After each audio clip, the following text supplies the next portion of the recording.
Muy buenas tardes.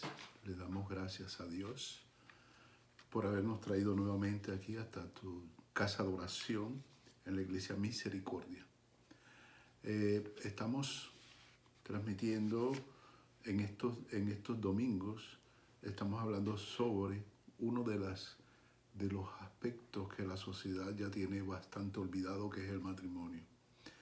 Y la juventud actualmente prefiere estar viviendo en fornicación o quemándose. Entonces hoy vamos a dar el tercer estudio sobre el matrimonio. Este es el tercer estudio sobre el matrimonio. Anteriormente estuvimos hablando, pero sin antes queremos siempre orar por todos los que están ahora mismo entrando en línea y ante todo diciéndoles de que el Señor los bendiga ricamente. Oremos. Dios y Padre, gracias te damos, Señor, por esta oportunidad que tú me das de poder nuevamente estar delante de mis hermanos para poder decirles y hablarles todos tus dichos, todos tus mensajes y todos y cada una de tus recomendaciones. Gracias, Señor, porque tú me permites eso. Cuida a todos y cada uno de los que están ahora mismo entrando en línea y que me están oyendo. Bendícelos, Señor, con toda bendición. Y si hay niños, muchísimo mejor. Y todas las damas y todos los caballeros que están presentes, le doy gracias por la vida de cada uno de ellos. En el nombre de Jesús. Amén. Amén. Comenzamos, donde vamos a hablar ahora la tercera parte del matrimonio como un pacto, ¿no? Pero no es un pacto humano prácticamente, sino un pacto que viene de Dios. Entonces, vamos a comenzar inmediatamente para ir entrando, porque tenemos un Dios de pactos que es el que nos hace, ¿verdad?, entender este tipo de situaciones. Entremos primero Apocalipsis capítulo 21, 9 y 10, ¿verdad? Dice, vino a mí. ¿Quién es mí en este caso? Sabemos que el Apocalipsis fue dictado por medio del Señor Jesucristo al apóstol Juan cuando estaba en cautiverio en Isla de Patmos.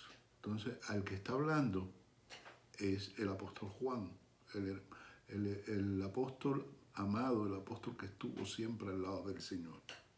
Y se vino entonces a mí uno de los 7 ángeles que tenían las 7 copas llenas, las 7 plagas postreras, y habló conmigo diciendo, ven acá, yo te mostraré la desposada, la esposa del Cordero. Aquí vemos dos aspectos bien importantes, ¿verdad? Que vino a él un ángel, ¿verdad? 7 ángeles que tenían las 7 copas llenas de las 7 plagas postreras. Así que, hermanos, no nos asombre lo que nosotros estamos pasando ahora con las pestes y con las pandemias. No quiero decir ni infundir pánico de que ya están llegando, pero no nos asombremos porque apenas son principios de dolores. Y habló conmigo, ¿verdad?, los 7 ángeles diciendo, ven acá, yo te mostraré a la desposada, a la esposa del Cordero. ¿Quién es la desposada? Una mujer cuando se casa, ella es la desposada, ¿no? Ella es la que es esposada. Y aquí la esposa del Cordero está hablando de la iglesia del Señor Jesucristo. La iglesia cristiana verdadera es la esposa del Cordero. Y el Cordero es el Señor Jesús. Y el 10 dice, y me llevó en el espíritu a un monte grande y alto, y me mostró la gran ciudad santa de Jerusalén.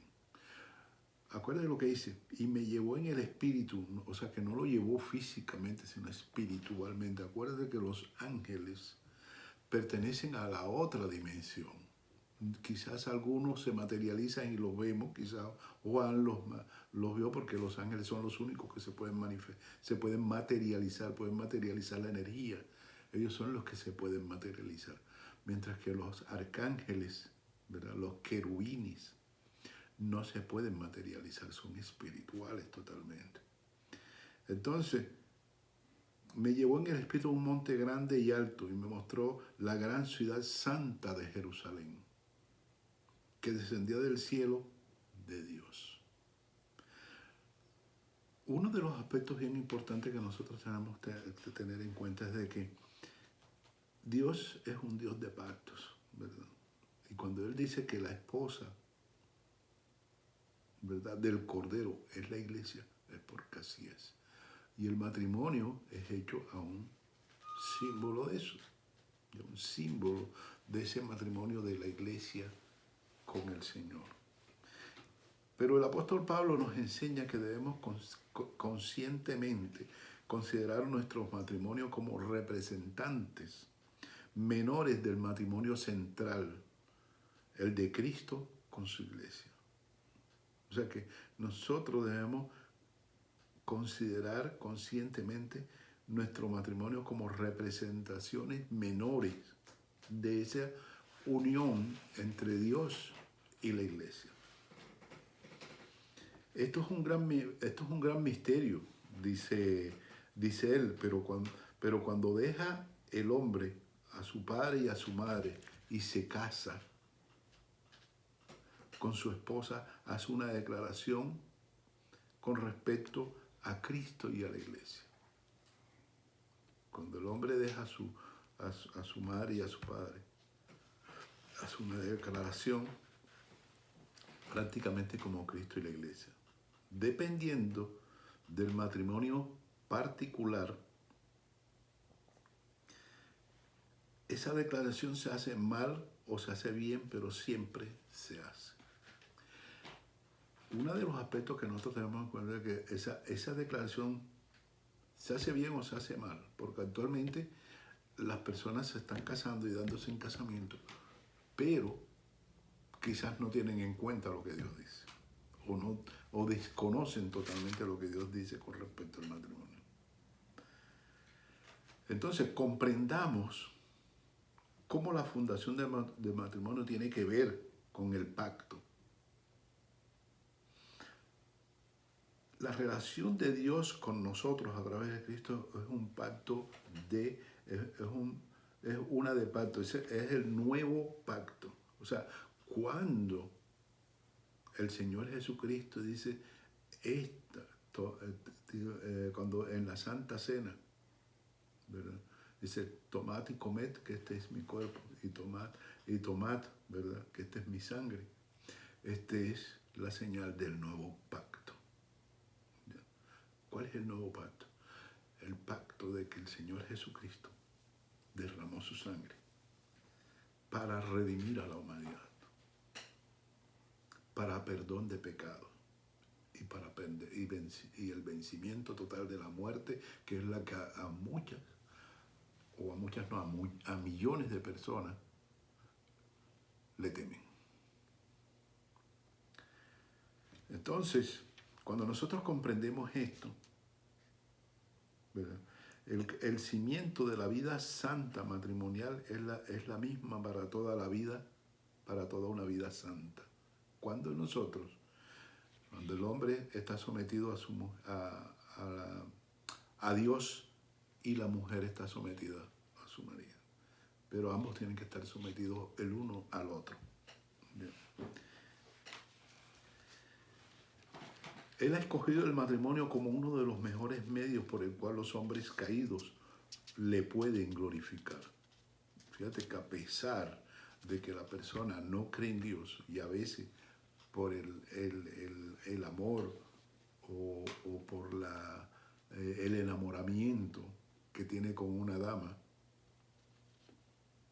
ceden a hacer esta declaración delante de Dios, ¿ya?, para que el hombre haga esta reverencia delante de Dios. Entonces, para esto también tenemos que nosotros regresar un poco, como les hablaba en la primera lección sobre el matrimonio, que es la creación del hombre y la mujer. En Génesis 5, del 1 al 2, nos habla, este es el libro de las generaciones de Adán. El día en que creó Dios al hombre a semejanza de Dios lo hizo. ¿Ya? Este es Génesis capítulo 5, verso 1 y 2. Repito el 1. Este es el libro de las generaciones de Adán. El día en que creó Dios al hombre, a semejanza de Dios lo hizo. Y dice el 2, varón y hembra los creó y los bendijo. Y llamó el nombre de ellos Adán, y el día en que fueron creados. ¿Ya? Yo me asombré con esto porque es primera vez que me fijaba mucho en lo que el Señor, haciendo la exégesis de esta situación, cómo Dios solamente utiliza un solo nombre. Él no dice creó a Adán y a Eva y creó y lo llamó Adán, o sea, un solo nombre. Cuando Dios dice, cuando Dios varón y hembra los creó, los bendijo y los llamó a ambos Adán, ya que Adán no se dio cuenta de su falta de compañera por primera vez después de ponerle los nombres a todos los animales. Usted sabe que antes de la creación de la mujer, Dios le dio toda la potestad al hombre y administración del huerto del Edén. Le dio toda la potestad para ponerle a los animales todos los nombres. Y los nombres no eran puestos por casualidad, ¿no? Ya lo vamos a ver. Entonces, aquí lo que tenemos que resaltar es que Dios, ¿verdad?, los llamó a ambos Adán. ¿Ya? Ahora, el que pone los nombres no es Dios, los pone es Adán, a todo lo creado por Dios. Por eso es que Adán le pone el nombre a Eva. Entonces, como vemos en el versículo, en el capítulo 2 de Génesis también, capítulo 2 de Génesis, versos 20 y 21, vemos a Adán poniéndole nombre a Eva. Dice, y puso Adán nombre a toda bestia y ave de los cielos. Esto fue antes de que naciera Eva. Él le puso nombre a todas las bestias y aves de los cielos y a todo ganado del campo. Mas para Adán no se halló ayuda idónea para él. O sea, él no tenía ayuda idónea en ese momento. Posteriormente, viene la primera cirugía sin anestesia, que es lo que yo llamo así, ¿no? Dice, entonces Jehová Dios hizo caer un sueño profundo sobre Adán.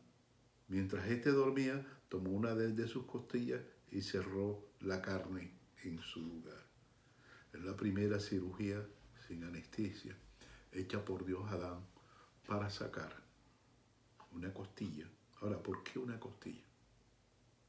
Te preguntarán ustedes. Bueno, porque el hueso es el que forma la sangre a través de la médula.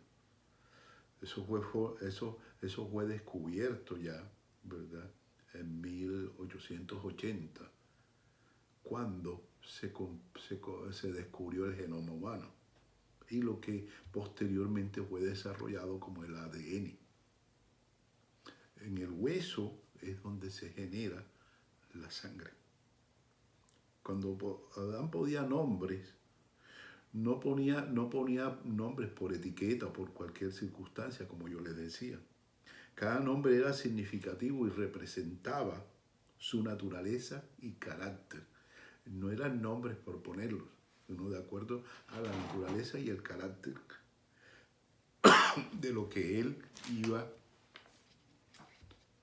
a nombrar. Entonces, esto es muy significativo en las narraciones de Génesis. Ustedes ven que todos los nombres en el Antiguo Testamento tienen un significado. No es ponerle un nombre por un nombre. Muchas personas, cuando sus hijos nacen, le ponen nombres porque le gustó, porque suena bonito, por algo, pero nunca indagan, hay otros que sí, nunca indagan qué significa ese nombre. Quizás a veces por ignorancia estamos condenando a un hijo o a una hija por falta de conocimiento, porque el Señor eso es lo que Él nos dice. Mi pueblo perece por falta de conocimiento.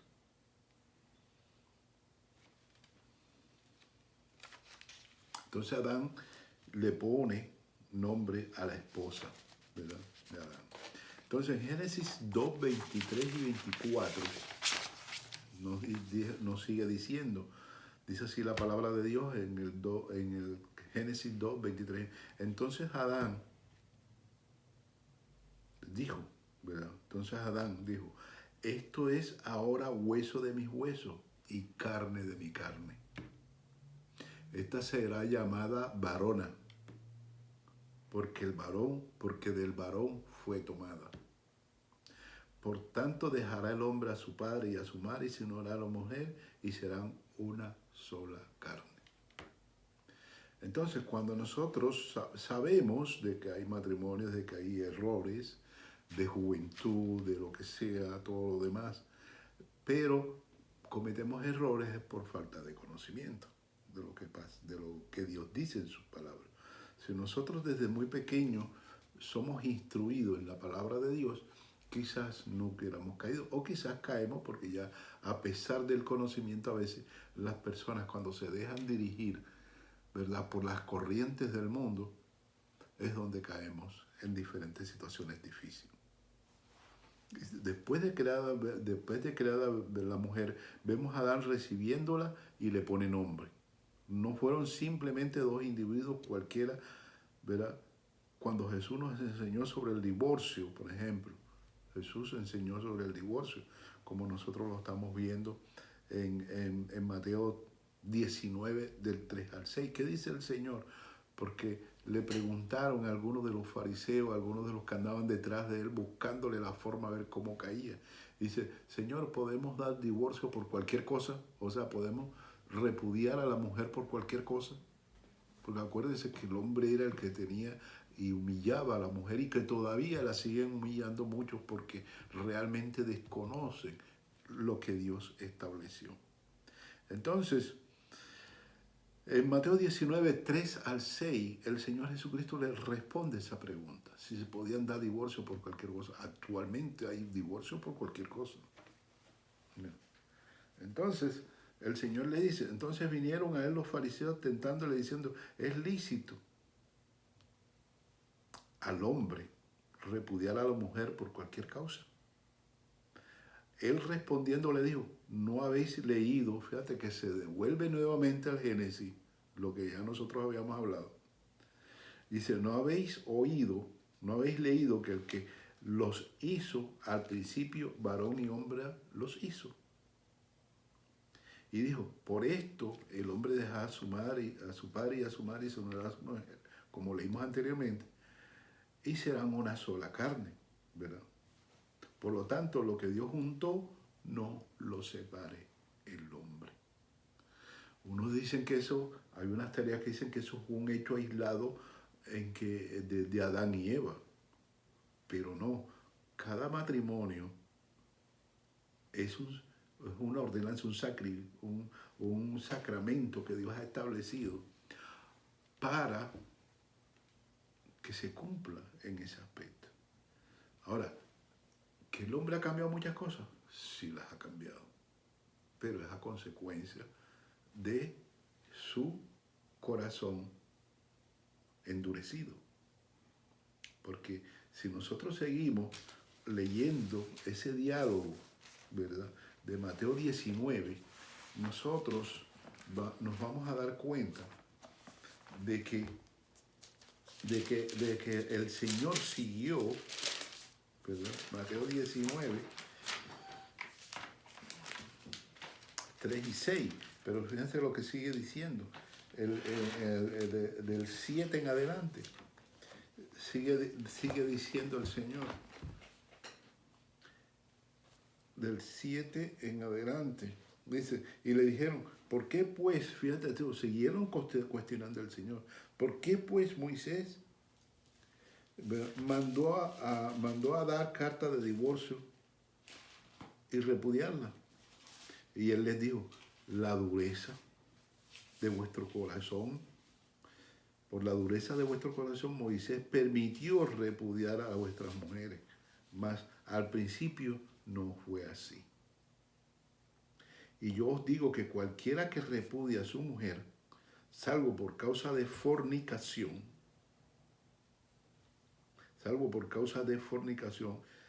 y se casa con otra, adultera. Y el que se casa con la repudiada, también adultera. Entonces, el Señor dice que la única causa es la fornicación. Es la única. Y eso por la dureza del corazón del hombre.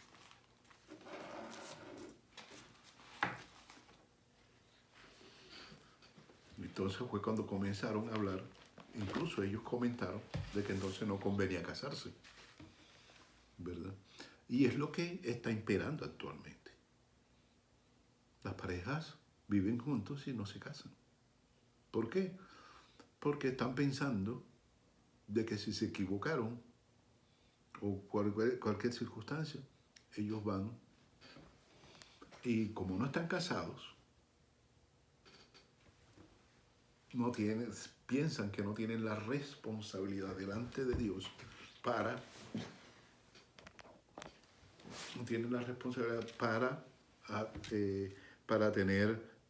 darle repudio a la mujer. Entonces, el Señor se acoge a la ordenanza matrimonial desde la creación, donde Dios es quien une al hombre y a la mujer en matrimonio. Lo que Dios ha unido al hombre no tiene la autoridad para separar. Hay quienes razonan que como les estaba diciendo, que solo lo había reunido por cuestión de tipo pragmático. Pero Dios, cuando Dios lo unió a ellos, estaba uniendo a cada hombre. Cuando Dios unió a Adán y a Eva, ¿verdad? La dio como esposa, estaba uniendo, ¿verdad?, a cada hombre y a cada mujer que jamás se han unido sexualmente en un vínculo de pacto. O sea que el hombre y la mujer que nunca han tenido una relación de tipo sexual, cuando se unen en ello, ya ellos están prácticamente en la obligación de estar dentro del matrimonio. Si no lo hacen, bueno, hay muchos que no lo hacen y viven toda la vida así. Una de las partes más importantes para solucionar esta situación es mediante el amor, el mandamiento que el Señor dejó. Hay otros hechos que también intervienen, pero el amor es una de las cuestiones más importantes. Aquí queda descartado, porque también Dios unió nada más al hombre y a una mujer, queda descartado la poligamia, queda descartado todo este tipo de aspectos, ¿ya? Porque aunque algunos hombres que aparecen en la Biblia tuvieron más de una mujer, reyes, etc., ya esas doctrinas humanas para poder desarrollarla.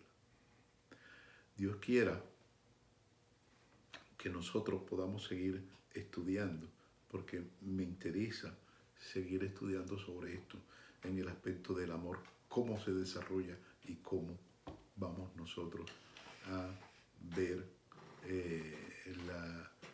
vamos a ver la necesidad. Ya, no sé si tengamos tiempo para seguir otro poquito. ¿Qué horas tiene? Es la 1:30, si vamos a dar unos 10 minutos más. Y vamos a hacer una introducción sobre el amor. Dice, Jesús nos enseñó a amar hasta con la mente. ¿Por qué? Porque en Mateo 22:37 Dios te dice que el primer mandamiento es el mandamiento que Él deja. Dice, yo los dejo un mandamiento que es nuevo, pero que no es nuevo, porque es el primer mandamiento.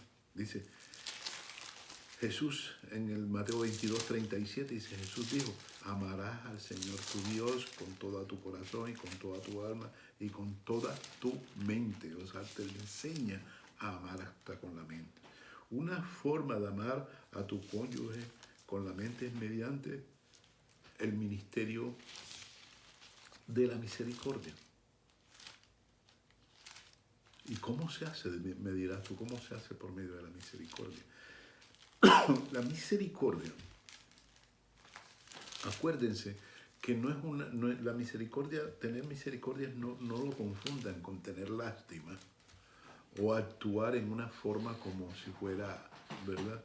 Sino que es una actitud de servicio que nosotros hacemos con las personas que necesitan realmente y que nosotros no esperemos una retribución sobre eso. Eso lo enseña el Señor Jesucristo cuando Él dice que Él no vino a ser servido, sino a servir. Es como hay unos hombres que se vuelven dictadores en su casa y que quieren que todos se lo pongan en la mano, porque Él es el jefe de la casa. Al contrario, el Señor, como yo siempre les digo, Él siempre mostró humildad y misericordia en el sentido de que Él mismo le lavaba los pies a sus discípulos. Hoy en día, dile a un presidente de la República que te venga a lavar los pies para ver si te los lava. Cuando ellos están es para servir. No, ellos quieren que tú les sirvas a ellos, pero ellos no están para servirte. Entonces son dos conceptos que están totalmente equivocados, invertidos, ¿verdad? Una forma. Entonces, hay tres aspectos que nosotros tenemos que tener en cuenta para la cuestión de aplicar la misericordia para nosotros. Primero, tomar la decisión realmente de conocer las necesidades de su cónyuge. Cuando hablo de las necesidades de su cónyuge me refiero el hombre a la mujer y la mujer al hombre. Conocer sus necesidades. Especialmente aquellas que requieren misericordia. Nosotros tenemos que estar siempre en oración para conocer a nuestro cónyuge. ¿Por qué? Porque es que somos totalmente diferentes, venimos de cunas diferentes. Si nosotros no la llegamos a conocer o ella no nos conoce a nosotros, porque la obligación es de parte y parte, no caminan los matrimonios. Por eso es que hay tanto divorcio. Entonces, al esposo se le amonesta a vivir sabiamente, ¿verdad? Lo vemos en 1 de Pedro 3:7. Dice, vosotros maridos igualmente vivid con ella sabiamente, dando honor a la mujer como a vaso más frágil o como coherederas de la gracia de la vida para que vuestras oraciones no tengan estorbo. Hay muchas personas que oramos, pero por el hecho de no estar en la misericordia de Dios, nuestras oraciones pueden ser estorbo. ¿Por qué? Porque estamos en desobediencia a lo que Dios dice. Y Él nos dice en Efesios 5:21 en que tenemos que someternos los unos a los otros. No es que la mujer diga, cuando se le dice que la mujer debe estar sometida a su marido y su marido a ella, no significa que es esclavitud, porque muchos tergiversan esto y lo consideran como una esclavitud. No, es que cuando somos una sola carne, si yo le hago daño a mi esposa, me estoy haciendo daño a mí mismo. Y viceversa, cuando la mujer te hace daño a ti, ¿verdad? Se está haciendo daño a ella misma también. Cuando nosotros consideramos el matrimonio en esa forma, las cosas es totalmente diferente. En Mateo 9:36 también nos habla de que al ver las multitudes tuvo compasión de ellas porque estaban desamparadas y dispersas como ovejas que no tienen pastor.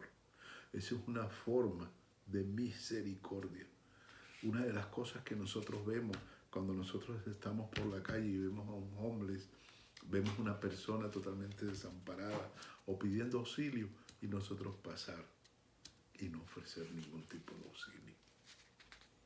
A pesar de que los bandidos utilizan ese aspecto para, en vez de tú ir a auxiliar, sales es otra cosa. Porque yo he visto casos en que hay personas tiradas en una carretera, todas sangrantes, y vamos a ver que es mentira. Te hacen parar, tú vas a auxiliar y vamos a ver que es un simulacro. Y entonces el que termina uno hasta casi muerto, porque entonces le roban el carro, le roban de todo. Entonces así son las cosas. Pero eso no nos debe a nosotros amilanar para nosotros hacer misericordia. No se necesita ser millonario para hacer misericordia. Una palabra de amor que todo el mundo necesita es muy, pero muy importante. Y ya para terminar, la tercera aspecto de la misericordia dice, la misericordia te llevará un paso más allá de la comprensión para atender las necesidades de tu cónyuge. Estarás motivado a tomar la decisión de hacer algo para suplir sus necesidades. Eso debe ser no solamente el hombre a la mujer, sino la mujer al hombre. Estar pendiente a sus necesidades y suplírselas. En la primera dimensión de la verdadera misericordia bíblica es una decisión que demanda un esfuerzo deliberado de la mente y de la voluntad. Un esfuerzo de la mente y de la voluntad. Hasta que no se haga este esfuerzo, la misericordia no podrá comenzar. Entonces, utilizando la misericordia, nosotros podemos salir hacia adelante en el matrimonio hablando. Más cuando, si nosotros lo alimentamos en el amor de Dios, si nosotros amamos a Dios, vamos a amar mucho a nuestras esposas o las mujeres a sus esposos. Demos gracias a Dios por ello en esta tarde en que Dios ha permitido que nosotros podamos hablar de este tema. Ahora, acuérdate, si no te sometes al Señor, no vamos a lograr el objetivo de tener un matrimonio feliz. Gracias, Señor, te damos por ello. Si el Señor vino por nosotros, es para darnos claridad de muchas cosas que nosotros quizás no conocíamos. Él vino a buscar y a salvar lo que se había perdido. Hay solución para tus problemas. Para todos nuestros problemas hay solución. En Cristo Jesús, si lo buscamos. No te aflijas por nada. Si estás en un problema, si estás en divorcio con tu esposa, viviendo bajo un mismo techo, pero que no se hablan. Si estás, cualquier cosa que esté ocurriendo, hay solución en Cristo Jesús. Oremos. Dios y Padre, te damos gracias, Señor, por este momento que hemos tenido. Bendice a las parejas, Señor, porque el matrimonio es de Dios, no de nosotros. Y no podemos hacer lo que nosotros queramos con Él. Dios nos estableció y nos unió para que seamos uno, no separados, no por intereses materiales, como ocurren hoy la gran mayoría de los matrimonios. Esto es mío y lo otro también es mío. Y cada quien tiene lo suyo y todo el mundo está separado y esos son los matrimonios que no duran nada en ese aspecto. Esperemos que este mensaje sea de bendición para muchas parejas. Bendito sea tu nombre, Señor. Gracias, Señor. Perdona nuestros pecados en el nombre de Jesús. Amén.